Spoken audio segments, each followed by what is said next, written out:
प्रार्थना के विषय में बात कर रहे थे। अरे पिछले सेशन में मैं डेव बर्ड्स के साथ था। मेरे बहुत ही प्रिय मित्र हैं और परमेश्वर ने उनके हृदय में बड़ा काम किया है। प्रार्थना के विषय में पिछले सेशन में बात कर रहे थे, परमेश्वर जो कि प्रेम है, तो हमारे साथ बातचीत करना चाहता है कि हम भी उसके साथ बातचीत करें, और यह है वो प्रेम संबंध है जिसमें से प्रार्थना निकलती है। मैं इसके बारे में बात करना चाहता हूँ कि यह प्रेम का स्रोत क्या है, क्योंकि बहुत बार लोग कहते हैं मैं परमेश्वर से प्रेम करता हूँ, परंतु यह हमारे बारे में नहीं है कि हम उससे प्रेम करें, परंतु यह पहले वह हमसे प्रेम करता है। और मैं बात करना चाहता हूँ यह कैसे। और मैं जानता हूँ देव आप बहुत अच्छे व्यक्ति हैं, परंतु आप भी बहुत दूर गिर जाते हैं परमेश्वर के स्तर से। ऐसे हम जैसे लोग, मैं तो और भी दूर कहीं जाकर गिरता हूँ परमेश्वर के स्तर से। परमेश्वर की उपस्थिति में आ सकते हैं। वह प्रेम है, परंतु वह पवित्र भी है। सच में ये तो बहुत ही ज़रूरी महत्वपूर्ण बात है। और बहुत सारे लोग चर्च में भी प्रार्थना नहीं करते हैं क्योंकि उन्हें लगता है कि वहाँ पर कुछ है, क्योंकि वहाँ पर कुछ है जो उन्हें किसी प्रकार से रोक रहा है, रिश्ते से उन्हें अलग रखा है। और वो क्या नहीं समझते हैं कि हम ऐसे परमेश्वर की सेवा करते हैं जो प्रेम है। आम तौर पर परमेश्वर प्रेम करता है, लेकिन वह प्रेम है।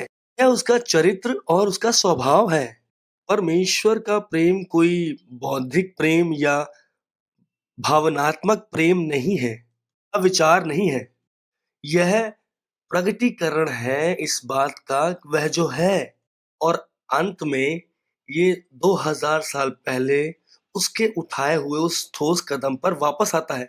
उस सलीब पर जो यरूशलेम के बाहर थी, जहाँ परमेश्वर का बेटा मेरे लिए मर गया और आपके लिए और उन सभी के लिए जो बिल्कुल इस संसार में हैं, जो यीशु को अपने जीवन में प्रभु और उद्धारकर्ता के रूप में स्वीकारेंगे। और परमेश्वर जो हमसे प्रेम करता है, उसने हमें उस दशा में देखा जहाँ पर हम थे। देखा कि हम उसके बिना हताश थे और हमें इस बात का ज्ञान भी नहीं था। और उसने अपने महान प्रेम से वह शुरू किया जो केवल वही कर सकता था। उसने हम दोनों के बीच की तमाम बाधाओं को तोड़ डाला, वो बाधा जो पाप पैदा करता है, और वह हमें अपने पास ऊपर लेकर आया परिवार में। मुझे ये पसंद है क्योंकि मुझे परिवार पसंद है। यह यीशु की मृत्यु है जो हमें परमेश्वर के परिवार में लेकर आई है। और यह मुझे मुफ्त पहुँच देती है। आपको पता है समी, मैं आपके पिता को नहीं जानता था, तो मुझे ये बड़ा अजीब-सा लगता कि मैं आपके पिता के पास आता और उनसे कुछ माँगता, क्योंकि मैं उन्हें नहीं जानता था। लेकिन मेरे पिता, मैं अपने पिता को जानता हूँ अच्छी तरह से, और मैं उनके पास भीतर जाकर कभी भी बात कर सकता हूँ। अब इसमें थोड़ा भय भी है क्योंकि उनके साथ जो है ज़बरदस्ती नहीं चलती है, और क्योंकि मैं उनका बेटा हूँ और मैं उनके परिवार का हिस्सा हूँ, तो मेरे पास ये अनुमति थी कि मैं किसी भी समय उनके पास आकर उनसे कुछ भी माँग सकता हूँ। मैं उनके साथ समय बिता सकता था, और आपको पता है इससे बेहतर क्या है? वो खुद ये चाहते थे। वो यह चाहते थे। और जब हम उस अद्भुत प्रेम को समझने लगते हैं जो पिता का हमारे साथ है, कि उसने अपने इकलौते पुत्र यीशु को इस संसार में भेजा कि वो हमारे लिए मर जाए। उसने हमें अपने परिवार का हिस्सा बना लिया और हमें अनुमति दी कि हम उसके सिंहासन के सम्मुख आ सकें। यदि आप कहें तो हम उसकी गोद में जाकर सीधे बैठ जाते हैं। मुझे नहीं लगता कि हम इस बात को बढ़ा-चढ़ाकर कह रहे हैं जब मैं कहता हूँ कि हम पिता की गोद में जाकर बैठ सकते हैं और कहें कि अब्बा, पिता, डैडी, मेरे पास कुछ है जो मैं आपसे कहना चाहता हूँ। मैं चाहता हूँ हम थोड़ा-सा जहाँ पर रुकें, जब हम बात करते हैं कि यीशु के साथ क्या हुआ। तो यीशु, बहुत सारे लोग इस बात को नहीं समझते हैं, यीशु क्यों आया, उसने आकर क्या किया।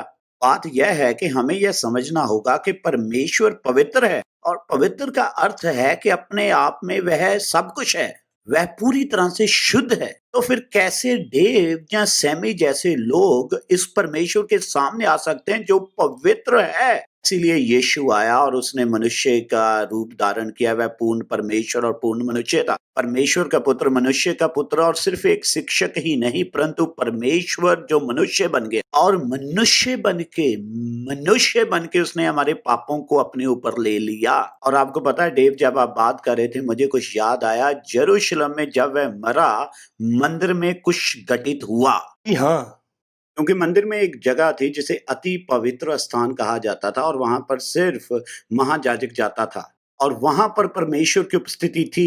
हमने प्रार्थना के विषय में बात की, अब हम बात कर रहे हैं परमेश्वर के प्रगट उपस्थिति में जाना। और वहां पर एक पर्दा था जो कि मेरे जैसे आम लोगों को परमेश्वर से दूर करता था। उस दिन जब यीशु मरा, कुछ चमत्कारी हो गया।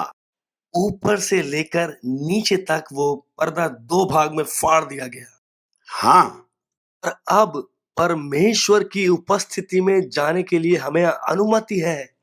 प्रार्थना अचानक चौंका देने वाला सौभाग्य बन जाती है, एक ही कारण की वजह से, यीशु। आपको पता है हर बार जब मैं प्रार्थना करता हूँ मुझे याद आता है ये यीशु के विषय में है। सच्चाई यह है, वास्तव में हम यहाँ बात कर रहे हैं जो यीशु ने किया है उसकी वजह से। और जो शुरुआत की बात आप कर रहे थे, जिसके बारे में आप बार बार कह रहे थे कि ना सिर्फ 2000 वर्ष पहले उसने शुरू किया संसार के पापों को उठाने का, लेकिन आज भी वह शुरू करता है। सच्चाई यह है कि मैं परमेश्वर को नहीं ढूंढ रहा था और लोग मुझसे पूछते हैं कि क्या परमेश्वर को ढूंढ रहे थे।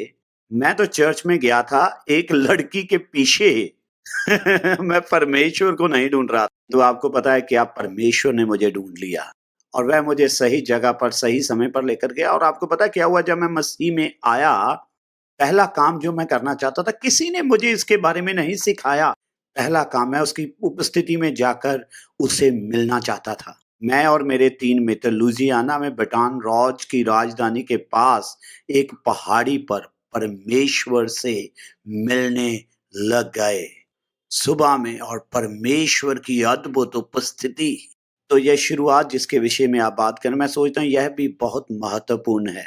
अगर हम इसको नहीं समझ पाते हैं तो हमें हमेशा ये बात लगेगी कि हम जबरदस्ती अंदर घुसने का प्रयास कर रहे हैं। यह सब हमारे पर निर्भर करता है। ये यहाँ आकर शुरू होता है कि प्रार्थना परमेश्वर से शुरू होती है, उसके प्रेम में शुरू होती है और ये उसी के द्वारा शुरू होती है। वही है जो हमारे पीछे आता है और वही है जो दरवाजे को खोलता है। वही हमें आमंत्रित भी करता है। ये वही है जिसकी उपस्थिति का हम आनंद लेने पाते हैं, ना कि किसी प्रकार से उसे हम क्रोध दिलाएं, गुस्सा दिलाएं। मेरे पास कुछ लोग हैं जो बातें करते हैं, अच्छे लोग हैं। ओह! मैं परमेश्वर को इस बात से परेशान नहीं करना चाहता। मैं कहता हूँ, तुम इस बात को समझ नहीं पाए। यह वह पिता है जो आपसे बहुत प्यार करता है और उसने यीशु को आपके लिए भेज दिया। आप उसे परेशान नहीं कर सकते हैं। आप एक भी ऐसा काम नहीं कर सकते जिससे वो परेशान हो। हमें आनंदित होता है जब हम उसके पास आते हैं और उसके साथ समय व्यतीत करते हैं और उस स्थान पर आकर जहाँ पर वचन कहता है कि बिना रुके निरंतर प्रार्थना करते रहो। इस तक पहुँचना कठिन है, परंतु यह सब यीशु की वजह से आता है। सैन एंटोनियो में मेरे कुछ मित्र हैं। मसीही पृष्ठभूमि या धर्म से नहीं है, वह किसी और धर्म से संबंधित हैं। और इस व्यक्ति की साली ने किसी खास व्यक्ति के लिए प्रार्थना करना शुरू कर दिया और कुछ होना शुरू हो गया। इस व्यक्ति को यीशु का स्वप्न आया। यीशु आकर उससे मिला। वह यीशु को ढूंढ नहीं रहा था। फिर उनका पुत्र उनके पास आया और आकर कहने लगा, डैडी मामा, मुझे यीशु ने आकर कहा है।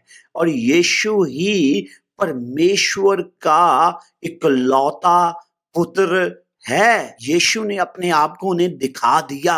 अचानक ही वह अपने घुटनों पर आए और उन्होंने यीशु के आगे प्रार्थना की। और आज वह उसी रिश्ते का आनंद लेते हैं जिसका मैं और आप आनंद लेते हैं, पूरा परिवार। और वह यीशु मसीह को जानते हैं। परमेश्वर उनके लिए वास्तव में है। परमेश्वर इतना वास्तविक आपके लिए भी हो सकता है। ये शुरू होता है यीशु की ओर देखने से और उस पर विश्वास लाने से।